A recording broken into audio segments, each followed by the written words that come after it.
Aha. 1-3 yaşda istifadə olunan iş formaları hansılar oldu? Fərdi. Ay sağ olun. Bəs 3-6 yaşda? Fərdi. Aha. Ay sağ cütlərlə bir də kollektiv. Fərdi iş formasında müsbət mənfi tərəflər nələr oldu? Aha. Ay sağ olun, bəli. Aha, bəli. Özlərində inam formalaşır fərdi iş formasında. Uşaqlar mənfi, müsbət, ay sağ olun, tərəfləri üzə çıxır. Amma fərdi iş formasında bir dənə mənfi cəhət var. Vaxt çatışmazlığı. Çünki uşaq, əgər 15 uşaq varsa, hamısına tək-tək yanaşarıqsa nə olar? Vaxt çatışmazlığı olar, bəli. Sonra cütlərlə iş formasında neçə uşaq var idi? 2 uşaq var, elə deyilmi? Ay sağ ol, 2 uşaq birlikdə fəaliyyət göstərir. Və cütlərlə iş formasında müsbət tərəflər nədir? Ay sağ ol. Əsas açar söz bir nə? Bir-birinə. Bir-birilərinə yox, bir-birinə. Çünki 2 uşaq var, bir-birinə. Ay sağ olun, aha. Bir də uşaqlar arasında nə olur? Bir-birlərinə qarşı məsuliyyətli, müsbət tərəfləri. Bəli, məsuliyyətli olurlar. Bir-birlərinin qarşısında məsələn çalışırlar ki, biri bildi, digəri də bilsin. Ay sağ ol, məsuliyyət olur da. Mənfi cəhəti nədir?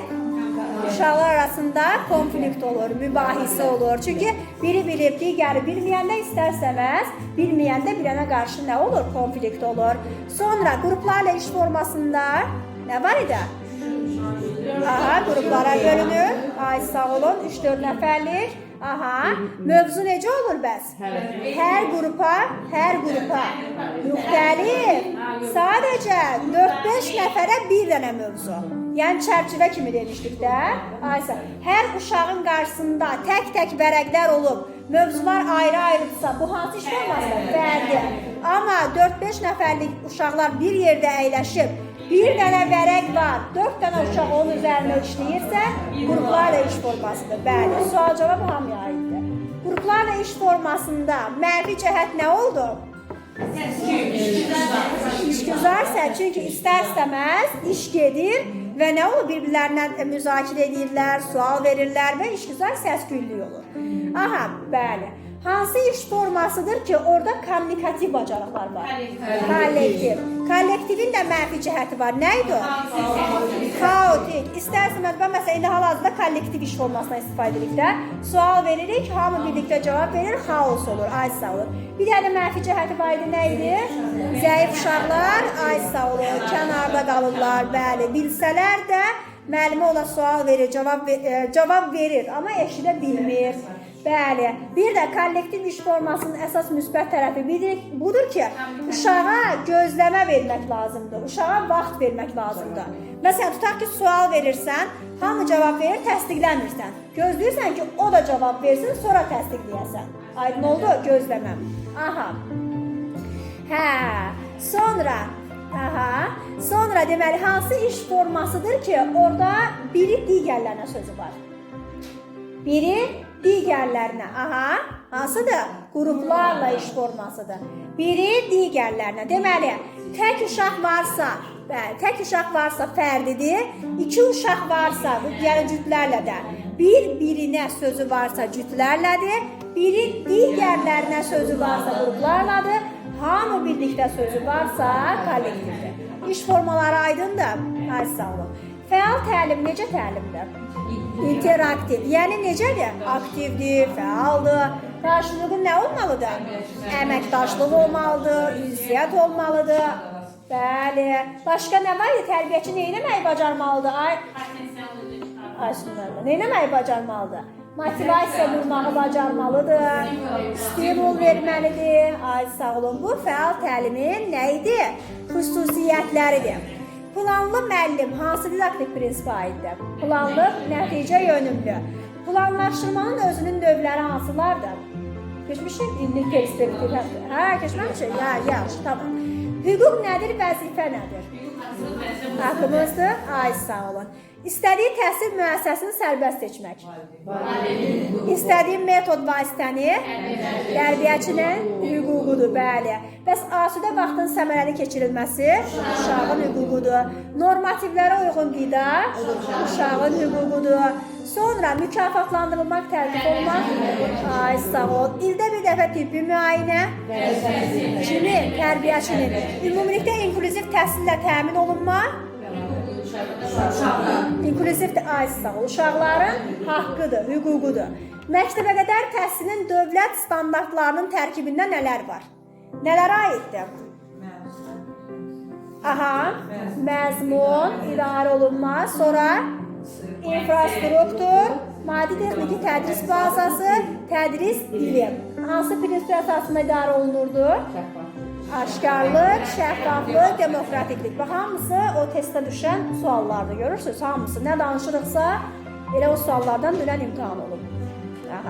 Sonra, deməli, idarə olunma bu iki əsasındadır, bəli. Bəs məzmunun tərkibində nələr var idi? Cəmiyyətə sosial uyğunlaşma, sonra kollektiv da, bəli, məsuliyyətli, kollektiv daxilində birgə fəaliyyət. Nədən bəhs edir? İnkişaf sahələrindən bəhs edir. İnkişaf sahələrinin bütün bacarıqları harada var? Məzmunda var. İnfrastrukturla texniki bazanın fərqi nədir? Başla biləndir. Savadlı kadrlar hansına aiddir?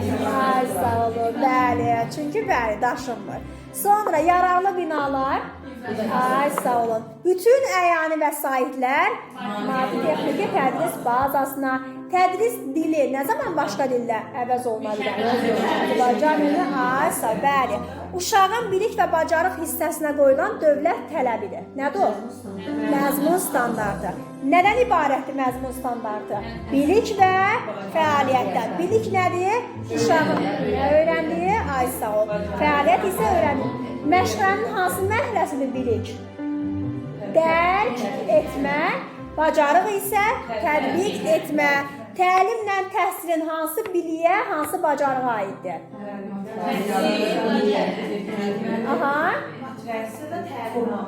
Deməli, bilik təlimdir yoxsa təhsildir? Bilik, təhsildir. Amma fəaliyyət isə təlimdir. Çünki təlimdə nə var? Motivasiya var, həyata keçirmək var, tətbiq etmək var. Ona görə deyirik ki, bilik təhsildir, fəaliyyət isə təlimdir. Ay sağ olun. Alt standart dəyişirmi? Dəyişir. Alt standart daim dəyişir. Heç vaxt dəyişməyən nədir? Məzmun xətti. Əsas standart da bəzən dəyişir. Aysa, məzmun xətti isə ümumiyyətcə dəyişmir. Necə dəyişmir? Məsələn, biz əzbər şəkildə, əslində əzbərə köklənmirik, amma sırf inkişaf sayəsində əzbərə köklənməliyik standartlarda. Çünki mən deyə bilmərəm, üçüncü inkişaf sahəmiz fiziki inkişafdır. Mən onu ardıcıl şəkildə bilməliyəm. İnkişaf sahəsinin özü nədir? Ümumi təlim nəticələrinin reallaşması məqsədi daşıyır. Hansıdır birinci inkişaf sahəmiz? Təhlükəsizlik, sonra idraki inkişaf, estetik və yaradıcı inkişaf, sosial, emosional inkişaf. Bir uşaqda öyrənməyə maraq varsa, düşünərək nəyisə həyata keçirmək istəyirsə, hansı inkişaf sahəsi? İdraki inkişaf sahəsidir, bəli. Bəs ətrafdakı müşahidə etmək, rəng durumu, gözəlliyi görə bilmək, ay sağ olun. Topu əlində tuta bilirsə, saxlaya bilirsə, neçə nöqtə neçədir? 1.1, 1.3 təhlükəsizlikdir. Sonra, indi bir dənə situasiya deyəcəm. Tərbiyəçi müəllimə uşaqlara təhlükəsizlik qaydalarından danışarkən, daha doğrusu fiziki hərəkətləri yerinə yetirərkən təhlükəsizlik qaydalarını da öyrədir. Nə olar bu? Nələr arasındadır? Arasındadır yoxsa daxilindədir? İnkişaf sahələri daxilindədir. Hansı inkişaf sahəsi daxilindədir? Fiziki inkişaf 1.1 ilə 1.3. 1.1-dən fiziki hərəkətləri yerinə yetirir, 1.3-də isə təhlükəsizlik qaydalarına eyni zamanda riayət etmiş olur. Bəli. Bir dənə situasiya deyək ki, olsun inkişaf sahələri arasında inteqrasiya. Nə deyək?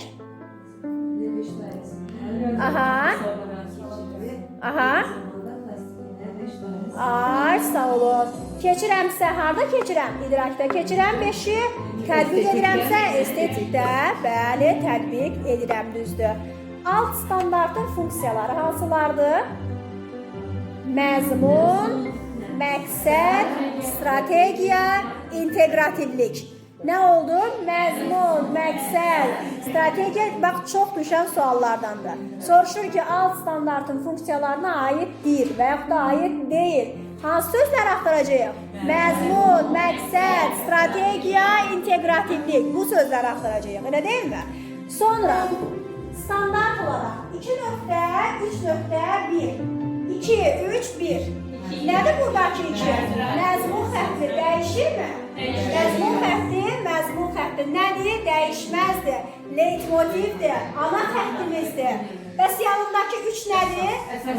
Əsas standart. Bu 2 məzmun xətti ilə bərabər nədir? İnkişaf sahəsidir, elə deyilmi? İkinci inkişaf sahəmiz hansıdır? İdraki inkişaf sahəsidir. Mən ona heç vaxt nə estetik deyə bilmərəm, nə fiziki deyə bilmərəm. Yanındakı 3 bunun nəyidir? Bacarıqdır, elə deyilmi? Məzmun xətti üzrə görüləcək işi müəyyən edir. Özü hansı standartdır bəs? Əsas standartdır. Hansı əsas standartdır? Sadə nə? Riyazi əməlləri yerinə yetirir. Yanındakı bir isə nədir? Alt standartdır. Nə üzrə görüləcək işi müəyyən edir? Əsas standart üzrə. Dəyişirmi? Daima dəyişir. Sonuncu alt standart rəqəmi böyüdükcə, uşaq böyüdükcə rəqəmi də deyil, böyüyür. Məsələn, əgər 1-də deyirəmsə 3 dairəsində bilir, 2-də 3-də deyəcəm, fərqləndirməyi bacarır, müqayisə edir, qruplaşdırır, yaş böyüdükcə. Məzmun standartlarını bizdən əzbər soruşan varmı? Yoxdur, mümkün də deyil. Amma biz bu alt standartın mütləq şəkildə funksiyalarını bilməliyik. Nəyə bərabər oldu alt standart? Formativ qiymətləndirməyə. Ümumi təlim nəticəsi hansı standartdan ortaya çıxır? Alt standartdan. Ümumi təlim nəticəsi, bax, eyni mənaya gəlir. Baxın, deyirəm, ümumi təlim nəticəsi. Alt standart. Formativ qiymətləndirmə. Bəli, formativ qiymətləndirmə. Həftəlik cari planlaşdırma. Cari plan. Bunların hamısı hər gün tətbiq etdiklərimizdir. Bax, ümumi təlim nəticələri alt standartdan ortaya çıxır. Alt standarta əsasən uşaqlarda formativ gündəlik qiymətləndirməyi həyata keçiririk. Plana əsasən gedirik bütün bu prosedurları. 4-ü də bir-birindən qarşılıqlı əlaqəlidir. 4-ü də bizim gün ərzində etdiklərimizdir. Soruşulsa ki, ümumi təlim nəticəsi hansı standartdan ortaya çıxır? Nə deyəcək? Təbii ki, alt standartdan ortaya çıxır. Çünki ümumi təlim nəticəsi nədir? Hansı zamanda olmalıdır? 2 zamanda. Müəllim fəaliyyəti olmalıdır? Olmamalıdır. Uşaq tək başına özü icra etməlidir. Ümumi təlim nəticəsində bir dənə situasiya deyil. Məsələn, əllərini yuyur, tez-tez yuyur, rəsmi rənglərinə uyğun şəkildə rəngləyir. Məsələn, bayraq rəsmini çəkir, rəngləyir. Onların hamısı hardan ortaya çıxdı? Alt standartdan ortaya çıxdı. Əsas standart sadəcə olaraq nədir? Keçdiyimiz bölmədir. Əsas məsələ nədir? Alt standartdır. Gündəlik tətbiqimiz nədir? Alt standartdır. Çəkin. Sonra. Aha. Çəkdiniz. Sonra səriştələr kateqoriyasına görə neçə yerə bölünür? 3 yerə bölünür. Hansılar oldu? Təfəkkür, dəyərlər, bir də fəaliyyətlə bağlı olan səriştələrimiz. Hansı səriştədir ki, orada sırf dövrün tələblərinə daha çox yer verilir? Nə ilə bağlı olan səriştədir? Fəaliyyətlə bağlı olan səriştədir ki, dövrün tələblərinə çox yer verilir. Təfəkkürlə bağlı olanlarda isə nə var? Təfəkkür deyəni nə başa düşürük? Zehn başa düşürük, idrak başa düşürük. Təfəkkürün daxilində nələr var? Təfəkkür, problem həll etmə, müstəqil öyrənmə. Bəli, müstəqil öyrənmə. Yaradıcılıq kreativliyin standartı nədir? 3 nöqtə nədir? 1-dir. Əşyalardan qeyri-adi şəkildə istifadə etməsidir. Bəs təqlidi təfəkkürdə nəyi bilir uşaq? Mənfini, müsbəti bilir, yaxşını, pisi bilir, onları bir-birindən ayırmağı bacarır. Müstəqil öyrənmə nə idi? Uşağa tapşırıq verirsən, heç kimin köməyi olmadan, dəstəyi olmadan uşaq öz tək başına öyrənir, gəlir. Qərar qəbul etmə nədir? Bəli, məsələn, keçən dəfə demişdik, bugün növbətçini siz seçin. Deyirəmsə, uşaq deyirsə, məsələn, Aysel növbətçi olsun, qərar qəbul edir. Problem həll etmə nə idi? Oyuncağı qırılır, ya neysə bir adi iki uşaq dalaşır. Mən heç gelib onlara qarışmadan, uşağın psixologiyasında konfliktlərin həllidir də bu, bilmək lazımdır. Məsələn, elə uşaqlar qarışdınsa, biraz da böyüyür onların konflikti. Elə uşaqlar öz aralarında həll edə bilirlər. Bu, problem həll etmədir. Keçdik fəaliyyətə. Fəaliyyətdə nələr var? Ünsiyyət. Ünsiyyət nədir? Söhbət etməyi bacarmaq, elə deyilmi? Əməkdaşlıqla ünsiyyətin bir-birindən fərqi nədir bəs? Bax, aysa ünsiyyətdə sadəcə söhbətdir, əməkdaşlıqda nə isə ortaya çıxara bilməkdir. Əməkdaşlıq edib, nə isə ərsəyə ortaya çıxara bilməkdir. Aydın oldu. Sonra maliyyə savadlığı nədir? Pula qənaət etməyi bacarır. Uşağa pulu verirsən, xərcləmir, özünə nəsə bir şey alır. Və yaxud da tutaq ki, pul verirsən 1 manat. Gedir 50 qəpiyə bir şey alır, bilir ki, 50 qəpini satıcı ona qaytarmalıdır. Bunları bilirsə, bu maliyyə savadlığına aiddir. Rəqəmsalla informasiya savadlığını bəzən müəllimələr qarışdırır. Nədir rəqəmsal savadlıq? Müqayisə bacarıqlarıdır. Kompüter, telefon, planşet bir-birindən fərqləndirməyi bacarır. Bilir ki, hansı daha yaxşıdır, hansı necədir, aydın oldu. Amma informasiya savadlığı necədir? Doğru məlumatı qəbul etmək və ötürmək. Bəli, ən azından səsinizi çıxarın, arada bilin ki, qrupda varsınız, yaxşı? İba alacaq. Nə oldu? Hə. Sonra sizə bərabər, sizə də aiddir. Yaxşı, arada danışın. Sonra kimdir? Sizə də. Yaxşı, arada danışın da. Böyle danışacaqsa digəri təkrar edin. Elə bir ki, bilmədikləriniz deyil, bildikləriniz deyil. Sadəcə olaraq elə bir nəsə axıt yoxdur da danışına. Təsdiq edilir. Aha. Görürsünüz. Sonra deməli, rəqəmsal informasiya edib doğru məlumatı almaq səhər-səhər dələ, biraz enerjili olmalıyıq. Sonra indi öbürsü növbənin dərsləri ola bilər, biraz enerji az ola bilər, amma indi səhər-səhər biraz aktiv olmaq lazımdır. Sonra deməli, dəyərlərdə, dəyərlərlə bağlı olan sərişlərimiz hansılar oldu? Ay, sağ ol. Milli kimliklər, kimlikli iftixar hissi, demokratiya və insan hüquqlarına hörmət, mədəni müxtəlifliyə hörmət, bəli. Ümumiyyətcə, mədəni müxtəliflik deyəndə nə demişəm, nə etməliyik? Öz ölkəmizdən çıxmalıyıq, elə deyil mi? Yəni, başqa millətlərdən gedir. İstər ailələrlə işin təşkilində də bunu keçəcəyik. Orada da eyni məna verir. Yəni, mədəni müxtəlifliyə hörmət deyiriksə, biz artıq başqa millətlərdən danışırıq. Gələn uşağa digərləri kimi davranmağı bacarmalıyıq. Bizim üçün heç bir fərqi yoxdur. Sonra, fəal vətəndaş mövqeyi nə idi? Nə idi?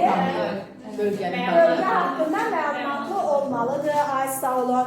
Bəs yaxşı, demokratiya, insan hüquqlarına hörmət, öz hüquqlarını da bilməlidir, digərlərinin hüquqlarını, hüquq deyəndə böyük bir hüquq vəzifədən getmir söhbət. Sadəcə, bu mənim qələmimdir və yaxud da bu yoldaşımın oyuncağıdır, mən onu götürməməliyəm, evə aparmamalıyam. Yəni, uşaq bütün bunlara aysaq bilməlidir. Bütün bunlara riayət. Dözümlülük tolerantlığı daha çox götürük şəxsi və sosial. Yox, o sadəcə hüquqdur da, öz hüququmu bilməkdir. Məsələn, şəxsi və sosial məsuliyyətdə ola bilər. Çünki necə olmalıyam? Məsuliyyətli olmalı, özümü aparmağı bacarmalıyam. Hansı standartda özünü aparmağı bacarmaq? 4 nöqtə nədir? 2 yoxsa 3-dür? 3 yoxsa 2-dir? 4.2-dir, bəli. 3-də isə hörmət, dözüm, tolerantlıq, nümayiş etdirməsidir, bəli. Keçdik olmazsa olmazımıza. Nədir o? Oyunlar, bəli. Oyunlar, Aysun müəllimə, oyunlar neçə yerə bölünür? 2 yerə, hansılardır? Yaradıcı, qaydalı oyunlar. Yaradıcı oyunlar necə yaranır? uşaqların özləri tərəfindən yaradılır. Qaydalı oyunlar isə böyüklər tərəfindən götürülür. Mütləq qayda olmalıdır. Yaradıcı oyunların növləri sujetli, konstruktor. Sujetli rolu ilə dramlaşdırılmışın fərqi nə idi? Hazır məzmun varsa dramlaşdırılmışdı. Sujetli rollu oyunda isə sadəcə olaraq fərqlidir. Bəli, dramlaşdırılmış oyunlarda eyni zamanda öyrədici, təlimləşdirici xarakter daşıyır deyirik. Məsələn, nağıldır, hekayədir, onları təqlid edirsə, dramlaşdırılmış, oradakıları, məsələn, babanı, nənəni. Amma özü üçün, öz təqlidini edirsə, sujetli rollu oyunlardır. Konstruktor da nədir? İkinci, quraşdırıcı oyunlardır. Qaydalı oyunların növləri hansılardır? Mütəhərrikin standartı nədir? 1.1-dir. Mütəhərrik nə deməkdir? Necə olmalıdır? Hərəkətlilikdir. Ay, sağ olun, hərəkətlilikdir. Didaktik oyunlar necə xarakter daşıyır? Hər tərəfli uşaq şəxsiyyətinin formalaşması üçün ən çox istifadə olunan oyun növüdür. Həm nitqi inkişaf etdirir, bütün psixi prosesləri, bütün inkişaf sahələrini, idrak, zehin, hamısı didaktik oyunlara aiddir. Didaktik oyunların da növləri var. Hansılar idi? Ay, sağ olun. Stol-sıçaq, bir də şifahi oyunlar. Şifahi oyunların əhəmiyyəti nə idi? Nitqi inkişaf edir, sürətli şəkildə sual-cavab dostluca. Ay, sağ olun, nitqi əsas. Oyuncaqlarla oyunlar əşyaları öyrənməyə, dərk etməyə kömək edir. Oyuncaqlarla oynayır bəli. Stol-sıçaq oyunları da nədir? Stol üzərində, məsələn, müxtəlif oyunların oynanılmasıdır. Bu üçündən hansının da növləri var? Oyuncaqlarla oyunlar. Hansılardır?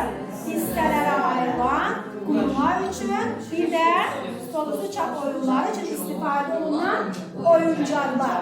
Əgər stol-sıçaq oyununda deyirəmsə, domino oyunudur, kart oyunudur, uşaqlar təbii ki, onların uyğun şəkildə də oyun, amma burada artıq deyirəm dominonun özü, yəni vəsaitlərin özü.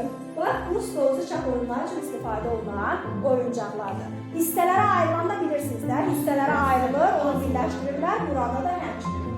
Sonra bütün bu oyunların oynanılma forması var. Necə oynanılır? Təklikdə, paralel, əməkdaşlıq, sərbəst, simvolik, sensator, ay sağ olun. Təklikdə hansı yaş əhatə edirdi? 0-2 yaş əhatə edirdi. Uşaq tək başına özü oynayırdı. Paltarı ilə oynaması, saçı ilə oynaması, barmaq əmmə, bunların hamısı nəyə aiddir? Təklikdə oyunlar. Paralel oyunda neçə uşaq var? 2 uşaq var. Hansı iş formasını bizə xatırlatdı? Cütlərlə iş formasını xatırlatdı.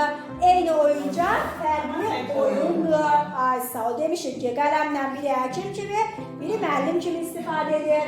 Əməkdaşlıq da hamının birlikdə oynadığı oyunlardır. Sərbəstdə necə idi? Tək başına və azı. Yalnız onlar istədikləri zaman böyüklər onlara kömək edə bilər. Simvolik oyunlar da eyni zamanda nə idi? Xəyali oyunlardır. Uşaqlar xəyal dünyasında yaşayır. Sensator oyunlar da yüz üzvləri vasitəsilə oynanılan oyunlardır. Təşəkkürlər.